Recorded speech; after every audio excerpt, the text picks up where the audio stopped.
हज़रात मोमिनीन अस्सलामु अलैकुम व रहमतुल्लाहि व बरकातुहू। आज हम एक अहम शख्सियत के हवाले से गुफ्तगू करने जा रहे हैं। वो शख्सियत भी मोहताज तारुफ़ नहीं है, लेकिन अपनी इंकिसारी की वजह से ज़्यादा उर्फ़ आम में नहीं पहुँच सकी। इस सिलसिले में हम बात करेंगे मोहतरम मुज्तबा हुसैन साहब एडवोकेट से और जानेंगे कि ज़ाहिर है कि आपकी का इस्तक़बाल करते हुए आपकी खिदमत में सलाम मोहब्बत पेश करते हैं मुज्तबा साहब। और क्योंकि एक लखनऊ से आपका एक अहम ताल्लुक़ रहा है, यहाँ की जो एक्टिविटीज़ रही हैं उसमें भी आप मुसलसल शरीक रहे हैं। तो क्योंकि इस वक्त का मौजू है क़िबला का हैदर नक़वी साहब, जो कि अभी हाल में ही जिनका इंतकाल हुआ। हालांकि ये हम लोगों को अफसोस है कि हम लोग उनके इंतकाल के बाद गुफ्तगू कर रहे हैं।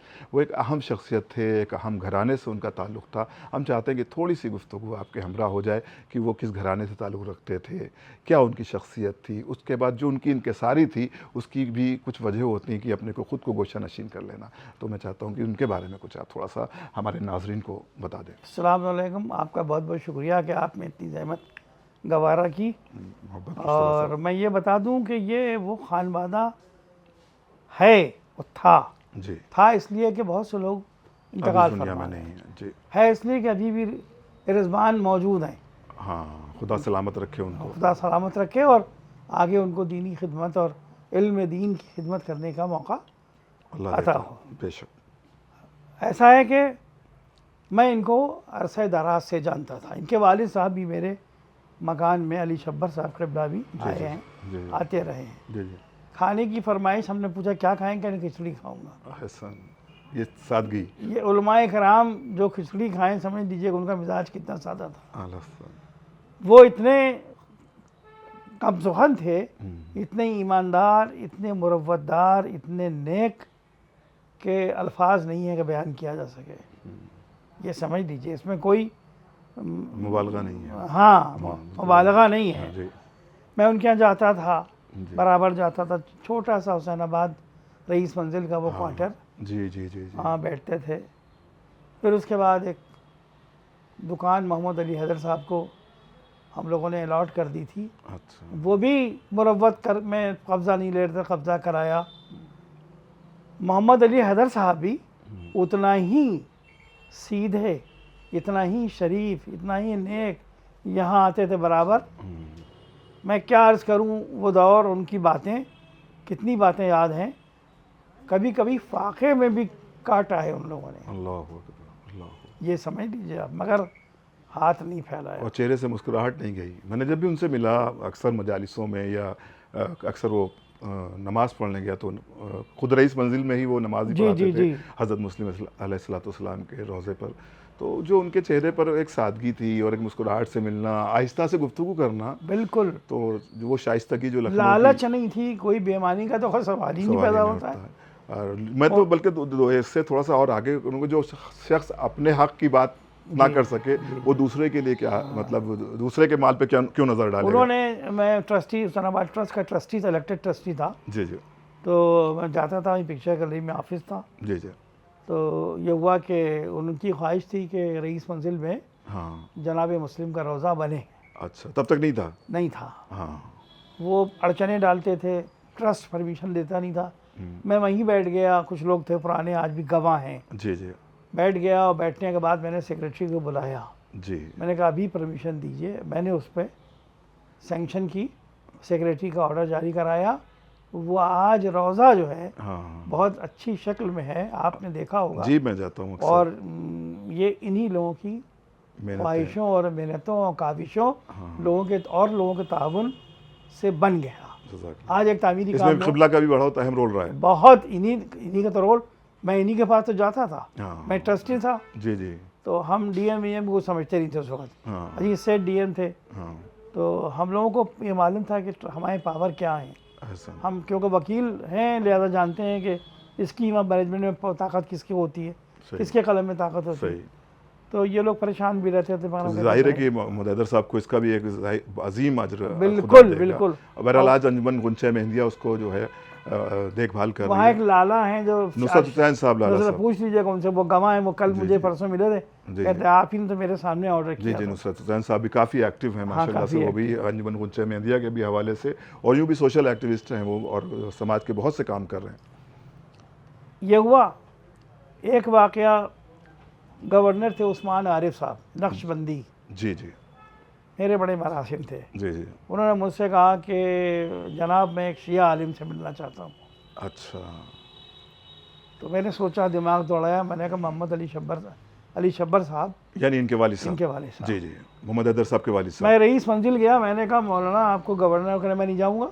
अच्छा मैं क्यों जाऊँ किसी गवर्नर के यहाँ? अच्छा, ये तो मैंने कहा देखिए अच्छा। मौलाना, हाँ, वो उस्मान आरिफ साहब नक्शबंदी, मौला अली की शान में मनक़बत लिखी है उन्होंने। अच्छा। आप मौला अली के मद्दाह की हैसियत से जा सकते हैं। वाह। कहने के हाँ भैया भाई ऐसी बात है। तो मैंने कहा आप बेफिक्र रहिए। गाड़ी मंगवाई, गवर्नर हाउस से बैठे, गया मैं वहाँ। जी जी। गेट पर रिसीव करने उनके बेटे मोहम्मद जमा थे, आधे गवर्नर वही थे। अच्छा। वो आए, बड़ी इज्जत इतरा, बिलू रूम खोला गया हाँ। और वहाँ शब्बर साहब हम आपके हमरा। अली शब्बर साहब, हम, अखलाक रजवी मरूम, मेरे बड़े भाई, वहाँ यहाँ से वहाँ तक नाश्ते का इंतज़ाम था। तो हुआ यूँ कि इन्होंने, इनकी गुफ्तगू कुछ उनसे अरबी में होने लगी। अच्छा। अली शब्बर साहब की। अच्छा। मैं नहीं समझ पाया, मैं अरबी नहीं जानता। जाहिर सी बात है।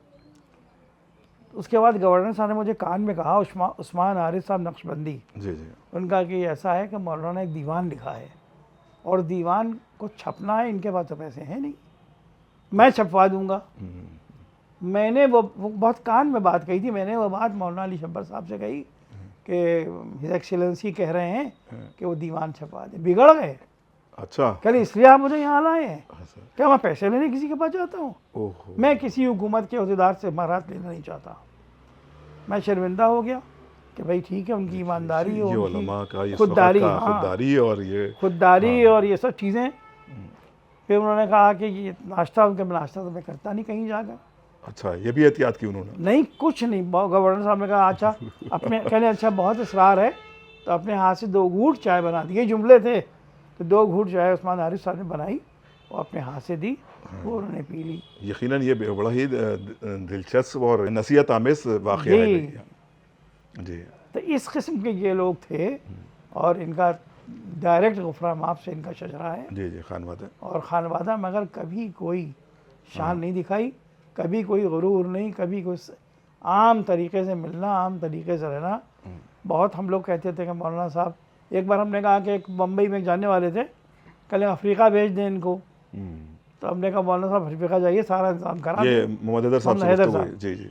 मगर वो नहीं गए। गनी मैं कहाँ जाऊँगा, थोड़ा अंदर बहुत से ही शरीफ नफ्स इंसान थे वो। नहीं गए, इन्हें कोई बिल्कुल भी।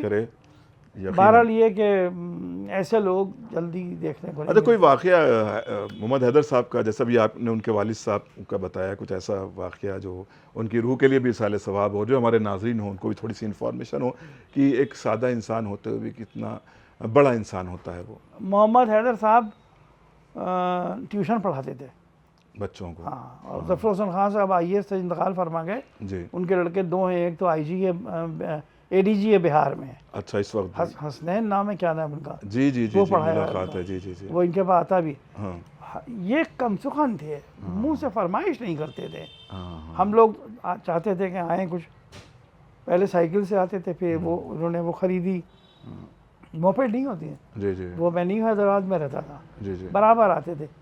कुछ दौर ऐसा आया कि मुझे तंगी हो गई पैसे की। जी। ये हुसैनाबाद से कीमा लेके आते थे अपने पास से पैसे से, और मुझसे पैसा नहीं लेते थे। आप ये देखिए, एहसास देखिए, वो दौर मुझे भी याद है। ये अली हैदर साहब का ये जज्बा था कि नहीं, हमें जानने वाले कीमा अपने पास से लेके आते थे।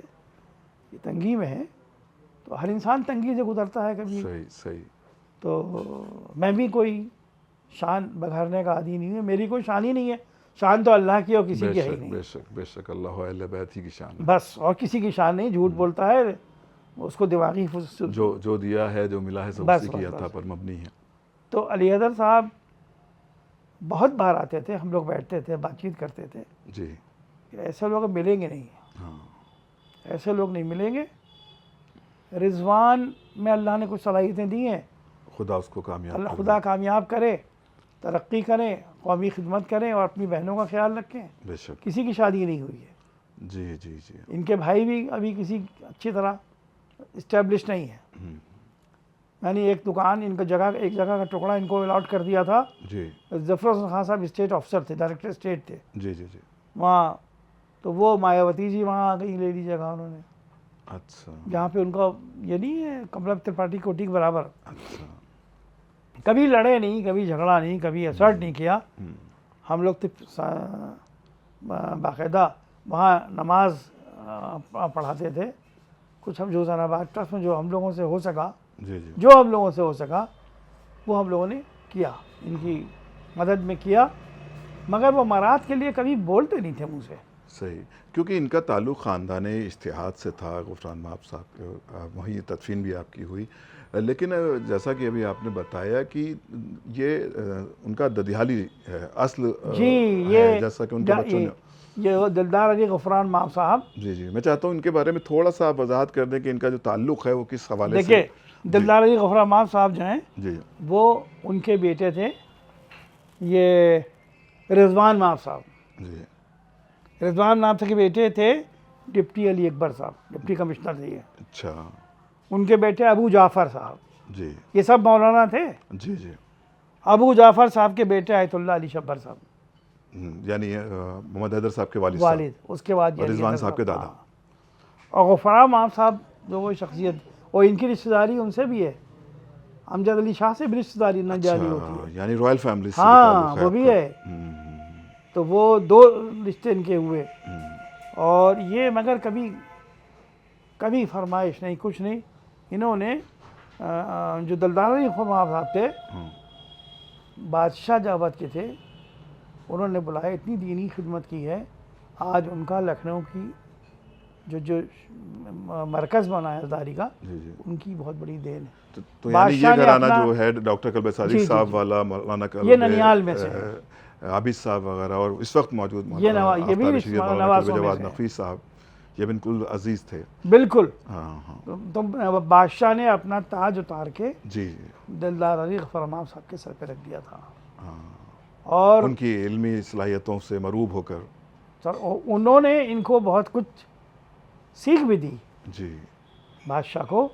और अच्छा। ये दीनी जो आज आप देख रहे हैं जी जी कि लखनऊ में जितनी भी इमारतें हैं जी जी अवध के नवाबों की बनाई हुई, जी जितनी भी करबलाएँ हैं, जी जी जितनी अवध के नवाबों ने, किसी ने अपने बेटे का कोई महल नहीं बनाया, जितनी करबला आज लखनऊ की ये इबादत गाहें, हमाज गाहें अवध के नवाबों की देन है। हाँ, और जो लखनऊ मरकज़ का अज़ा दारी- है, जी जहाँ से पूरे दुनिया में आज़ादारी का पैगाम जी। जाता है और तालीमात मासूमीन अलैहिस्सलाम नशो होने का मरकज़ है। और उसी में एक अजीम शख्सियत जिसके हवाले से हम लोग गुफ्तगू कर रहे हैं, मौलाना मोहम्मद हैदर साहब, जिन्होंने, मैंने देखा कि उनकी ज़बान पर मैंने कभी शिकवा नहीं शिकवा सुना। नहीं देखा। हाँ कि, और ज़ाहिर है कि मैं साथ ये कोई गुस्सा नहीं देखा हाँ। होगा। और एक मुख्तसर सी ये हमारी आपकी गुफ्तगू हुई। मोहम्मद हैदर साहब को खुदा गरीब के रहमत करे और उनके जो अहल खाना उनको परवरदिगार सब्र अता करे। और ये एक बेहतरीन खराज अक़ीदत है उनके लिए, और ये रिकॉर्ड भी कर लिया गया। लेकिन यहाँ पर एक शिकवा मैं अपने अहबाब, अपने कौम से ज़रूर करूँगा कि इस तरह के जो उलमाए कराम हैं, जो उनको आंखों बिठाना चाहिए। उनको आंखों में बिठाना चाहिए। ठीक है कि वो नहीं कह रहे हैं, लेकिन हमारी कुछ शरई और अखलाकी ज़िम्मेदारी होती है कि हम ऐसे अफराद का ख़ुद ख्याल रखें। बेशक मैं और आपकी कि- बात से 100% एग्री करता हूँ। हाँ, क्योंकि देखिए गैरतदार आदमी तो आपके सामने हाथ नहीं फैलाएगा, ना। लेकिन हमारा शरई और मजहबी और अखलाकी फ़रीज़ा भी बनता है जी। कि ऐसे उलमाए कराम या ऐसे अफराद जो हमारे कौम में, ज़रूरी नहीं कि वो उलमा, या रिजवान साहब को ले लीजिए, इस वक्त उनको हमारे सपोर्ट की ज़रूरत है, हर तरह के सपोर्ट की ज़रूरत है कि मैं उन पर तसल्ली के साथ साथ उनकी उन बातों का भी ख्याल रखूँ जिससे वो अपनी फ़ैमिली को बाकायदा तौर पर अच्छे तरीके से रन करा सकें। मुझे लगता है कि ये बेहतरीन खराज अक़ीदत होगा, और यही तालीमात मासूमीन का भी हम पर असर है, इस बात की गवाही देगा। तो मुश्तबा हुसैन साहब, आपका बहुत शुक्रिया कि आपने मैं चाहूँगा एक सूरह फातिहा पढ़ते हैं उनके लिए। जी जी, यकीनन एक बार सूरह सूरह हम फातिहा तमाम मोहम्मद तमाम अली नाज़रीन से भी गुजारिश करेंगे जो इस वक्त ए- हमें ऑनलाइन देख रहे हैं कि एक बार सूरह अलहम्द और 3 बार सूरह इखलास की तिलावत फरमाकर मोहम्मद हैदर साहब मरहूम ताबसरा की रूह को इसाल फरमा दें, और उन तमाम मोमिनीन के लिए और तमाम उलमाए कराम के लिए, और जहाँ जहाँ पर भी मोमिनीन है जिनका कोई सूरह फातिहा पढ़ने वाला नहीं, खुदा उन सब की रूहों को इस सूरह फातिहा का कोई इसाल फरमाए और इसका सवाब